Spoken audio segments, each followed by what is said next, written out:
السلام علیکم ورحمۃ اللہ وبرکاتہ۔ آج میں آپ کو بتانے جا رہا ہوں کہ شوال کی 6 روزے کی کیا فضیلت ہے اور اس کو رکھنا کتنی بڑی ثواب کا کام ہے۔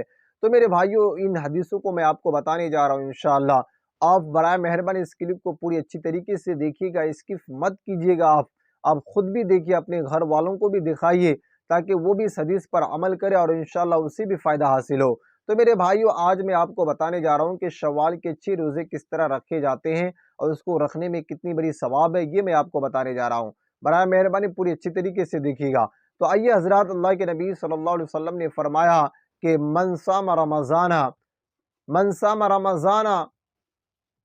ثم اتبعہ ستا من شوال کان کصیام الدہر۔ اللہ کے نبی صلی اللہ علیہ وسلم نے فرمایا کہ جس شخص نے رمضان کے پورے روزے کو رکھا اور اس شخص نے شوال کے 6 روزے کو رکھا، گویا کہ اس نے سال کے پورے مہینے میں روزے رکھا۔ اور اللہ کے نبی صلی اللہ علیہ وسلم نے فرمایا کہ جس نے شوال کے 6 روزے کو رکھ لیا، گویا کہ اس کو پوری سال کے روزے رکھنے کے برابر کا ثواب دیا جاتا ہے۔ تو میرے بھائیوں، شوال کے روزے رکھنے میں بہت بڑی فضیلت آئی ہے۔ تو انشاءاللہ آپ تمامی حضرات سے میری گزارش ہے، درخواست ہے کہ آپ شوال کے 6 روزے ضرور رکھا کیجیے، اس میں بہت ثواب ہے۔ آپ یہ سوچیں، جس طرح ہوتا ہے کہ عید کے دن تو روزے رکھنا حرام ہے، اب روزے رکھ نہیں سکتے ہیں، اور عید کے سیکنڈ ڈیز جو ہوتا ہے، سیکنڈ دن ہوتا ہے، تو پھر بہت ساری دعوتیں آتی ہے، یا پھر عید کے دن یا عید کے دوسرے دن یا تیسرے دن، تو انشاءاللہ آپ چوتھے یا پانچویں جب آپ کی دعوت بالکل ختم ہو جائے تو آپ انشاءاللہ شوال کے پہلے ہفتے میں 1 روزے یا 2 روزے رکھ لیجئے، یا پھر دوسرے ہفتے میں رکھ لیجئے، تیسرے ہفتے میں رکھ لیجئے، یا پھر چوتھے آخر کے ہفتے میں پورے روزے رکھ لیجئے۔ تو آپ کبھی بھی پورے شوال کے مہینے میں 6 روزے کبھی بھی آپ رکھ سکتے ہیں۔ اب کوئی ضروری نہیں ہے کہ اس کو لگاتار ہمیں 6 روزے رکھنا پڑے گا۔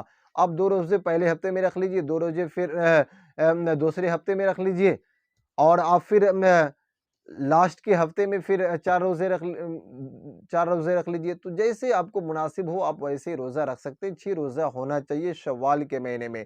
آپ کوئی ضروری نہیں ہے کہ آپ اکٹھا بالکل کنٹینیو آپ کو لگاتار 6 روزے رکھنا پڑے گا، ایسی کوئی بات نہیں ہے میرے بھائیوں۔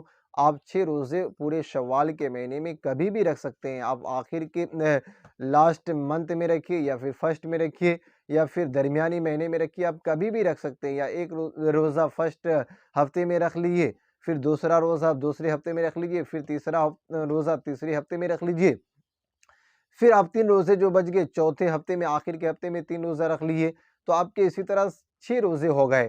تو میرے بھائیوں، آپ کبھی بھی 6 روزے پورے شوال کے مہینے میں رکھ سکتے ہیں، اور روزے رکھنے میں بہت زیادہ ثواب ہے۔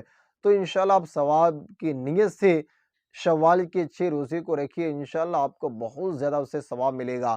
اور اللہ کے نبی صلی اللہ علیہ وسلم کا فرمان ہے کہ جس نے رمضان کے پوری روزے رکھا اور پھر اس نے شوال کے 6 روزے رکھا، گویا کہ اس سے سال بھر روزے رکھنے کے برابر کا ثواب دیا جاتا ہے۔ تو میرے بھائیو، ہاں، اور ایک بات یہ ضروری سمجھ لیجئے کہ اگر کسی شخص کا رمضان کے روزے چھوٹی ہوئی ہو، کسی مجبوری کے تحت یا کسی پریشانی کی وجہ سے یا بیماری کی وجہ سے روزہ چھوٹ گیا ہو، تو اس کو چاہیے کہ پہلے ان روزوں کا قضا کرے، وہ رمضان کے روزوں کا قضا کرے، پھر شوال کے روزے رکھے۔ یا پھر کسی عورت کی پیریڈز کی وجہ سے، حیض آنے کی وجہ سے ان کے روزے چھٹی ہوئی ہو، تو ان کو چاہیے کہ وہ پہلے ان روزوں کو رکھے، قضا روزوں کو رکھے، اس کے بعد انشاءاللہ وہ پھر شوال کے 6 روزے رکھیں۔ تو میرے بھائیوں، میں نے مناسب سمجھا، ضروری سمجھا کہ ان مسائلوں کو بتانا بہت ضروری سمجھا۔ تو میرے بھائیوں، آپ اس طریقے سے شوال کے 6 روزے رکھ سکتے ہیں۔ اگر آپ کی قضا روزہ ہے تو پہلے ان روزوں کو رکھیے، پھر بعد میں آپ شوال کے 6 روزے کو رکھیے۔ تو انشاءاللہ شوال کے 6 روزے رکھنے میں بہت زیادہ ثواب ہے۔ تو مجھے امید ہے کہ آپ انشاءاللہ ان روزوں کو رکھیں گے۔ آپ خود بھی رکھیے، اپنے گھر والوں کو بھی بتائیں، اس کلپ کو شیئر کریں، دوسروں تک پہنچائیں۔ السلام علیکم ورحمۃ اللہ وبرکاتہ۔